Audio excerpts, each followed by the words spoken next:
In ninth grade, in biology class, we had the usual dissection of fetal pigs, and I took the remains of that home and kept the skeleton of it, and I just started branching out dogs, cats.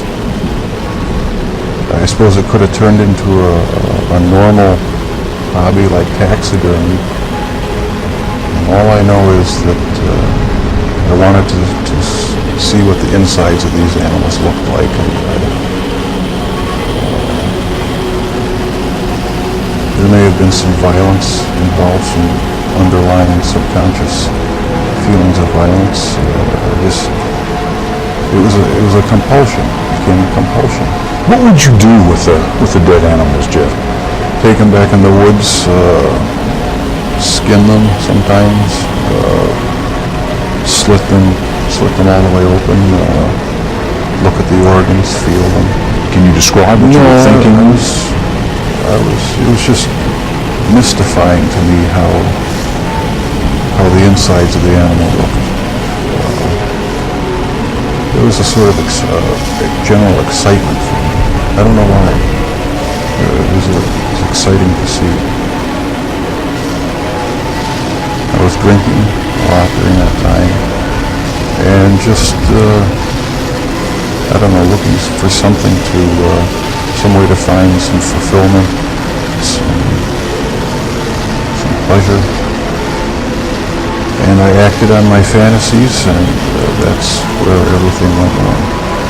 Did you ever tell yourself, I have to stop this, I must stop doing this?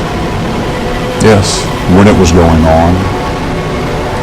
After the second time, it seemed like the compulsion to do it was too strong, and I didn't even try to stop it after that. But before the second time, things had been building up gradually. Going to bookstores, going to the bars, the gay bars, bathtubs. When that wasn't enough, buying sleeping pills and using it on various guys in the bathtubs. It just escalated slowly but surely. And after the second time, which was not planned, it was out of control. It felt like it was out of control. Were you relieved to be arrested? Part of me was, and part of me wasn't. Explain. I don't know, it's like, I don't believe I have a split personality, but you know the feeling where you're sort of glad about something, but on the other hand you're not. That's how it was. It was a relief not to have to keep such a gigantic secret that I kept for so many years. And once I saw that I had no choice but to face it, I decided to face it head on and make a full confession. So I am glad that the secrets are gone. I just get angry with other people who think that they have a right to somehow try to blame my parents for what happened. That's not right at all. No one has the right to do that because they're totally innocent. They had no knowledge of it. And that angers me. There comes a point where a person has to be accountable for what he's done. Can't go around making excuses, blaming other people or other things. So I alone am the one who is responsible for what's happened. The only motive that there ever was to completely control a person that I found physically attractive, and keep them with me as long as possible, even if it meant just keeping a part of them.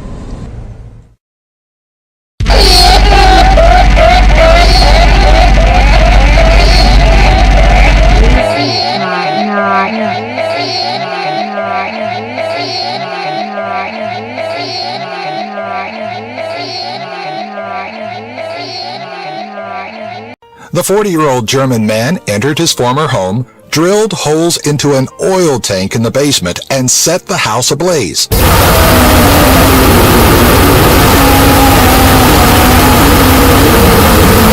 Unfortunately, the man left himself no time to escape the scorching fire and went down with the home. Give my son his first drink when he was 12. Never done him no harm.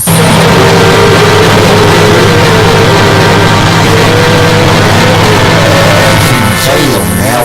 I walked until I fell down on the football fight and slept on the football and had little throw rocks at me all night. Don't tell me.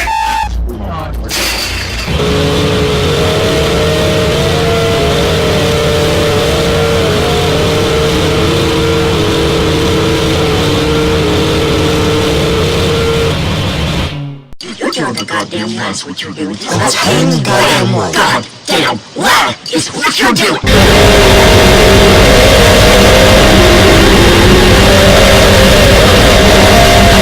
You're full of them. Just give it to me, dear. Fuck, did she get Rick murdered? Sorry?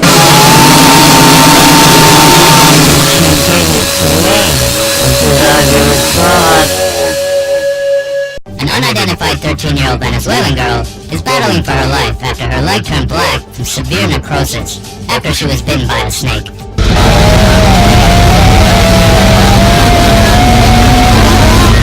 She was finally taken for treatment a month later, but by that time, her leg had already turned black. The leg will need to be amputated, but the girl may still die from the poison.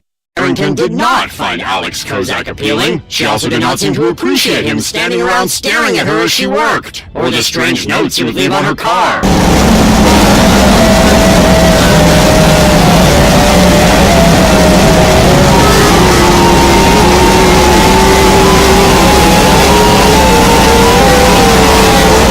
When gun-loving nutjob Alec walked up behind her and cowardly shot her 3 times in the back. He picks up his dog's business with his bare hand.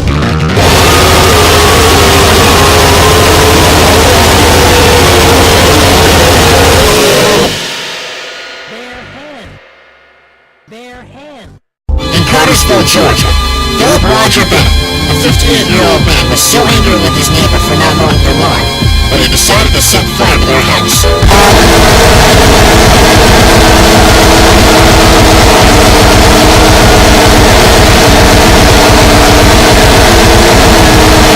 Corbett says Philip Roger Bennett kicked down his door and was told he had 5 seconds to get out of the house. He then smashed one of his windows and returned to the house with 2 gas canisters in hand. Inside their house, police find hundreds, if not thousands, of roaches, human feces on the floor, and knives and swords, all within the reach of Trina's 2 small children.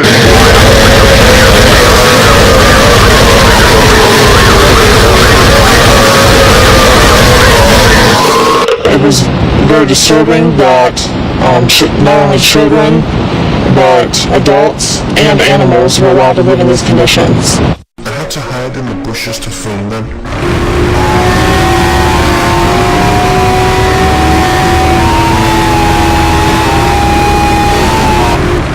She works as a prostitute 6 months a week. On the day of the incident, the 44-year-old had reportedly gotten into a bit of a sticky situation with the missus shortly before bedtime.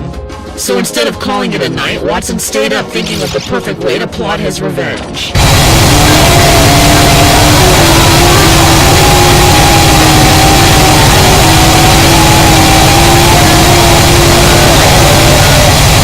His plan? To pour the industrial-strength superglue all over her vagina. And make sure he sealed it tight. You beat on my front door up here, you asshole!